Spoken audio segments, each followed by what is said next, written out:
আসসালামু আলাইকুম এভরিওয়ান, সবাই কেমন আছেন? আশা করি ভালো আছেন। আমি আপনাদের মাঝে আজকে কলা খেতে কীভাবে কলা নামাই সেটা দেখাবার জন্য আজকে এই ব্লগটি নিয়ে আসলাম।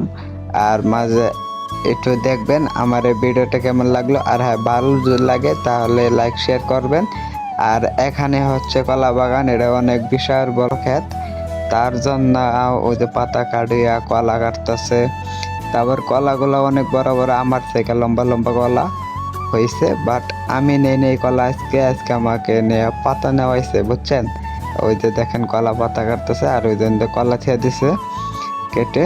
আর কি কি বলবো বলার বাইরে। আর এখন তো দেখবো আমাদের গেন্দা চাষা কলা নিয়ে আসতেছে। ওই দেখেন কিভাবে কলা নিয়ে আসে সেটা দেখেন। আর ভালো লাগলে লাইক করবেন, বুঝছেন? এই দেখেন কলা কিভাবে না। আর আমি তো আমার সামনে একটু আসলাম আর একটু মুচকি হাসি দিলাম।